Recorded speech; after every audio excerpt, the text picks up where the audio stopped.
আজ আবারও এই দুইজন কাজের লোক আইসিন আমরার ধান ক্ষেতের কাজ করার লাগে আবারও পরে সকালবেলায় কইসিন যাতে 12টার ভিত্তি টিফিনটা নেওয়ার লাগিয়া পরে রোদ্রের তাই খাইতারে না বেশি সপ্তাহে পরে আমি মুড়ি চানাচুর গোস্তের জোলদা মাক্কা নিছি পরে খাইতেছে আর উনি ওনার দুঃখের কথা কইতাছে। তো গতকালকের ভিডিও তো কইলাম ওই যে ওনার যে বউ চলে গেছে গা, ওনার আসলে মানুষ কীভাবে পারে আমি জানি না। ওনার যে এত কষ্ট, উনি একটা পর্যায়ে লাস্টে কান্দেই দিছে। তো খুব মায়াই লাগলো, মানুষের কীভাবে পারে জানি না। উনি মানে একটু তারছিরে গেছে এরকম ধরনের কথা মানে কথা কোনো গুছাইয়ে কইতারে না, মানে মাথাটা কেমন জানি হয়ে গেছে, উল্টা কথা মনে হয় যে সারাক্ষণই যেমন টেনশানও তাই এরকম লাগে। আর এদিকে এই যে আমরা বোটটা অর্ধেক বাইরে আনছি, আর এদিকে প্রচণ্ড বাতাস ছুটছে, যে মনে হয় যে তুফান আয়া পড়বো। বাতাসটা ভালোই লাগছে, তবে হালকা দিন অন্ধকারও করছে। বাড়িতে ধান, আবার ভুট্টা, আবার ধান টাল দিতেছে, অনেক টেনশনও আছিলাম।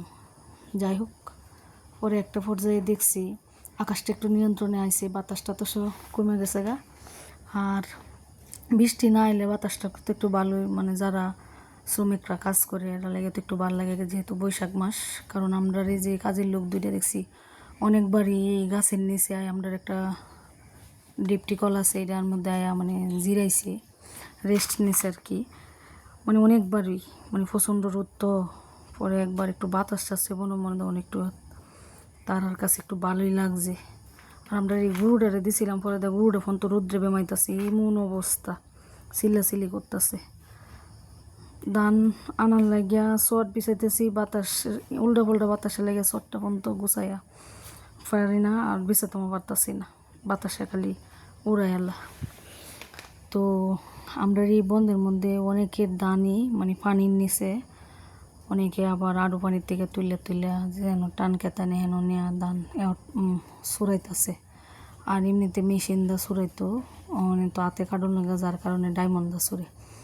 পরে গোসল টোসল করে বিকেলের দিকে ছাগলের লেগে ভুট্টা, আমরা খেতের ভুট্টা গাছ কাটতে গেলাম। কারণ সারাক্ষণ কাজের লেগে, ভুট্টার লেগে, ধানের লেগে, মানে ছাগলের খাওয়ানোই দিতেছে না। আজকে 4-5টা কলা ভাতা দিছিলাম। পরে ভাবলাম যে গোসল শেষে খাওয়া দাওয়া করে ওই জায়গা বন্ধু আবারও গেছি, বাড়িটা আমার বন্ধের কাছে, ওই পাতা আনার লাগিয়া আমার 2টা খাসি আর একটা কাশির মা আছে, মোট 3টা। এটা লেগে নিতেছি। যখন দেখছি আমি দাউলে যেতেছি, তখন ওই হেরা 3জন চিল্লাচিল্লি আরাম বসে বুঝতেছে যে আমি নিতেছি।